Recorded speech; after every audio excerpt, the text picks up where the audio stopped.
सीतारामचन्द्राभ्यां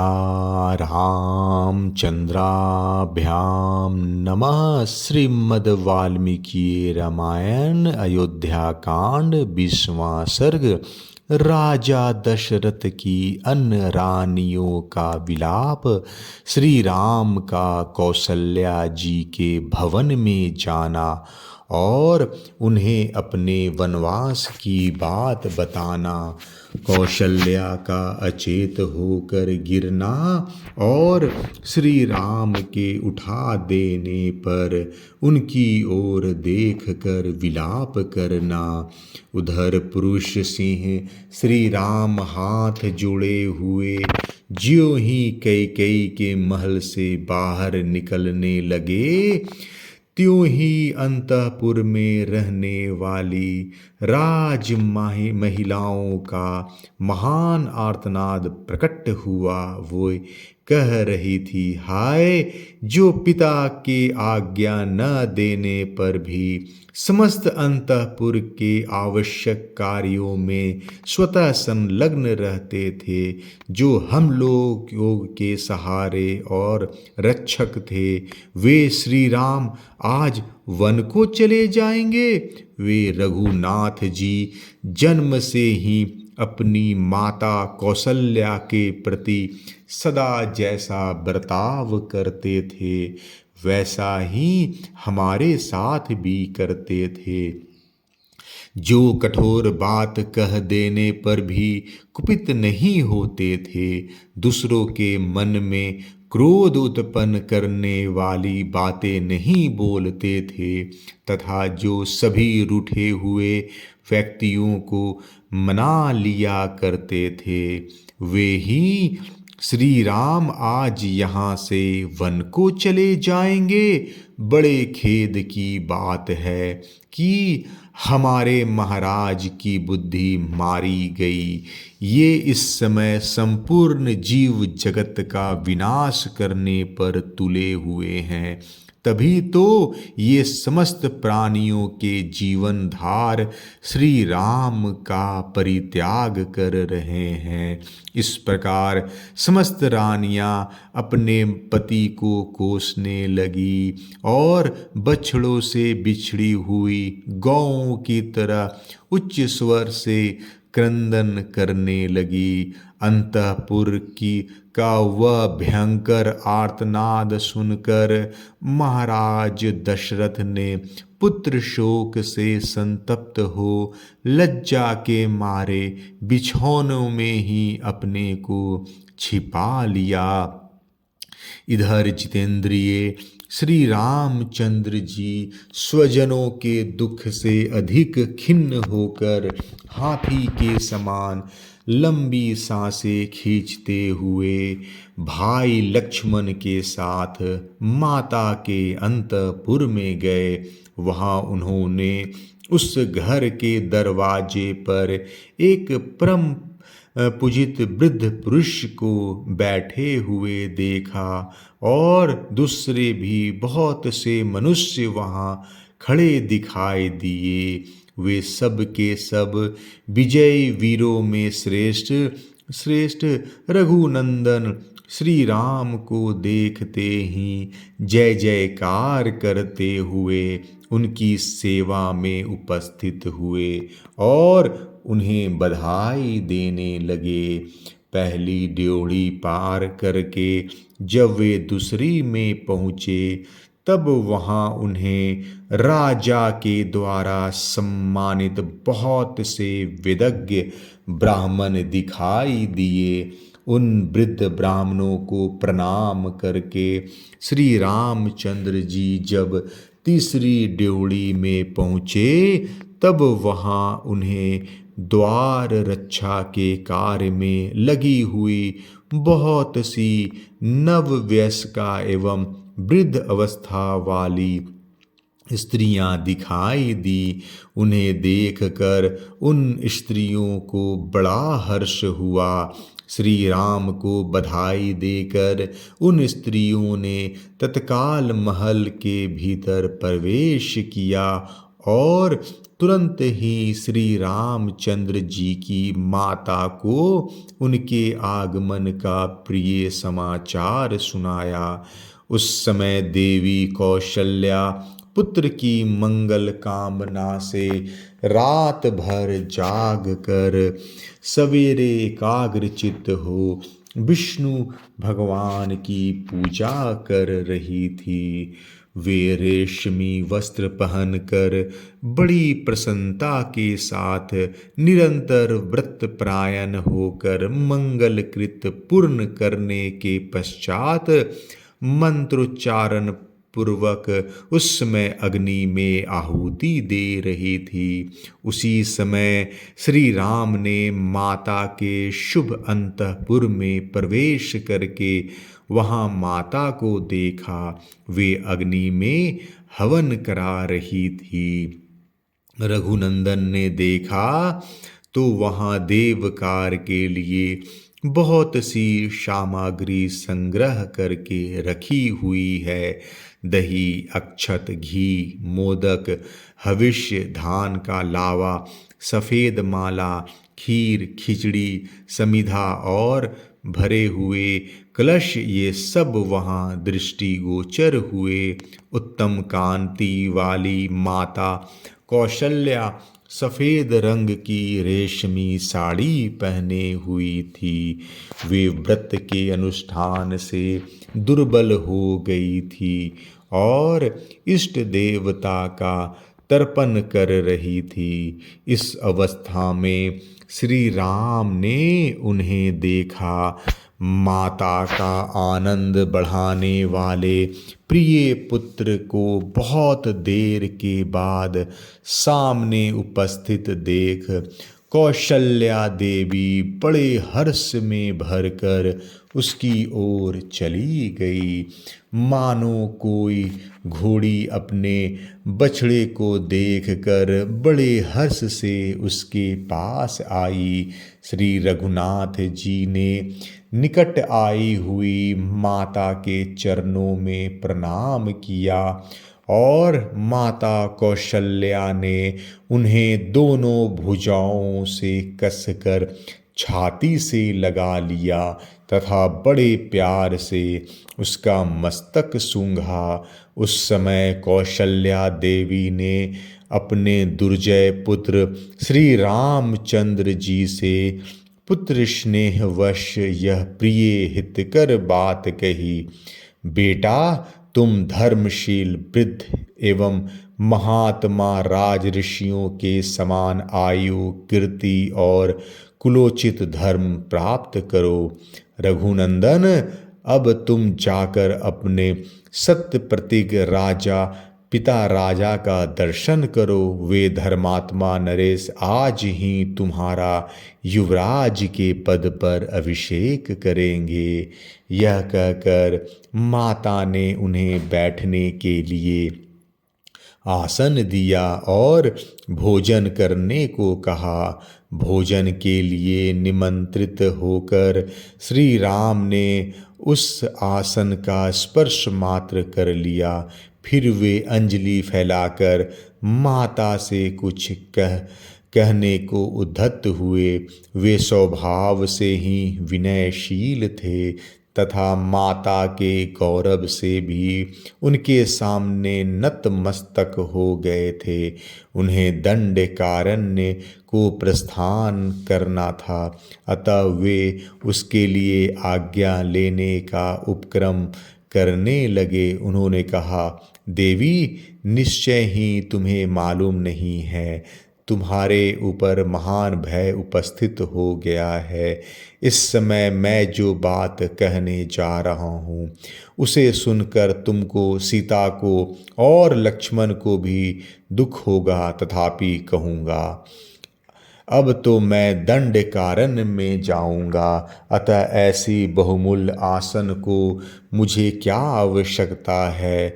अब मेरे लिए यह कुश की चटाई पर बैठने का समय आया है।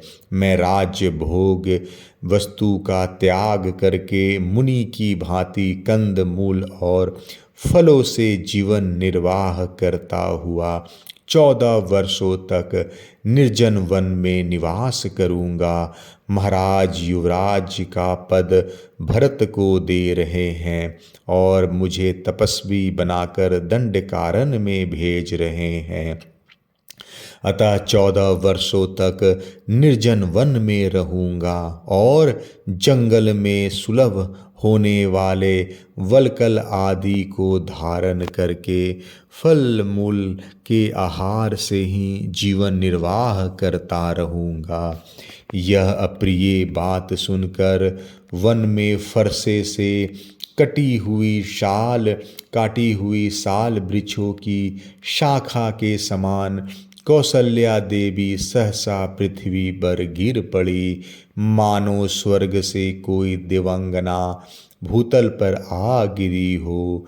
जिन्होंने जीवन में कभी दुख नहीं देखा था, जो दुख भोगने के योग्य नहीं थी, उन्हीं माता कौशल्या को कटी हुई कदली के भांति अचेत अवस्था में भूमि पर पड़ी देख श्री राम ने हाथ का सहारा देकर उठाया।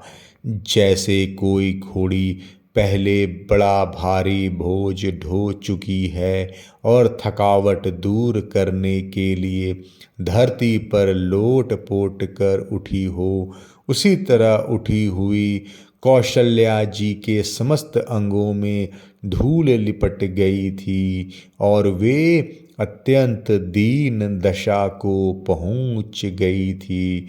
उस अवस्था में श्री राम ने अपने हाथ से उनके अंगों की धूली पोंछी। कौशल्या जी जीवन में पहले सदा सुख ही देखा था और उसी के योग्य थी, परंतु उस समय वे दुख से कातर हो उठी थी। उन्होंने लक्ष्मण के सुनते हुए अपने पास बैठे पुरुष श्री राम से इस प्रकार कहा, बेटा रघुनंदन, यदि तुम्हारा जन्म न हुआ होता तो मुझे इस एक ही बात का शोक रहता। आज जो मुझ पर इतना भारी दुख आ पड़ा है, इसे वंध्या होने पर मुझे नहीं देखना पड़ता। बेटा, वंध्या को एक मानसिक शोक होता है, उसके मन में यह संताप बना रहता है कि मुझे कोई संतान नहीं है, इसके सिवा दूसरा कोई दुख उसे नहीं होता। बेटा राम, पति के प्रभुत्व काल में एक ज्येष्ठ पत्नी को जो कल्याण या सुख प्राप्त होना चाहिए, वह मुझे पहले कभी नहीं देखने को मिला। सोचती थी पुत्र के राज्य में मैं सब सुख देख लूँगी और इसी आशा से मैं अब तक जीती रही। बड़ी रानी होकर भी मुझे अपनी बातों से हृदय को विदीर्ण कर देने वाली छोटी सौतों के बहुत से अप्रिय वचन सुनने पड़ेंगे। स्त्रियों के लिए इससे बढ़कर महान दुख और क्या होगा। अतः मेरा शोक और विलाप जैसा है उसका कभी अंत नहीं है। तात, तुम्हारे निकट रहने पर भी मैं इस प्रकार सौतों से तिरस्कृत रही हूँ, फिर तुम्हारे प्रदेश चले जाने पर मेरी क्या दशा होगी। उस दशा में तो मेरा मरण ही निश्चित है। पति की ओर से मुझे सदा अत्यंत तिरस्कार अथवा कड़ी फटकार ही मिली है, कभी प्यार और सम्मान नहीं प्राप्त हुआ है। मैं कैकेयी की दासियों के बराबर अथवा उनसे भी गई बीती समझी जाती हूँ। जो कोई मेरी सेवा में रहता या मेरा अनुसरण करता है, वह भी कैकेयी के बेटे को देखकर चुप हो जाता है, मुझसे बात नहीं करता है। बेटा, इस दुर्गति में पड़कर मैं सदा क्रोधी स्वभाव के कारण कटु वचन बोलने वाले उस कैकेयी के मुख को कैसे देख सकूंगा। रघुनंदन, तुम्हारे उपनयन रूप द्वितीय जन्म के लिए 17 वर्ष बीत गए, अर्थात तुम अब 27 वर्ष के हो गए। जब तक मैं यही आशा लगाए चली आ रही थी कि अब मेरा दुख दूर हो जाएगा। राघव, अब इस बुढ़ापे में इस तरह सौतों का तिरस्कार और उससे होने वाले महान अक्षय दुख को मैं अधिक काल तक नहीं सह सकती। पूर्ण चंद्रमा के समान तुम्हारे मनोहर मुख को देखे बिना मैं दुखनी दयनीय जीवन वृत्ति से रहकर कैसे निर्वाह करूंगी। बेटा, यदि तुझे इस देश से निकल ही जाना है तो मुझ भाग्यहीना ने बारंबार उपहास देवता का ध्यान तथा बहुत से परिश्रम जनक उपाय करके व्यर्थ ही तुम्हारा इतने कष्ट से पालन पोषण किया है। मैं समझती हूँ कि निश्चय ही यह मेरा हृदय बड़ा कठोर है, जो तुम्हारे बिछोह की बात सुनकर भी वर्षा काल के नूतन जल के प्रवाह से टकराए हुए महानदी के कगार की भांति फट नहीं जाता है। निश्चय ही मेरे लिए कहीं मौत नहीं है, यमराज के घर में भी मेरे लिए जगह नहीं है।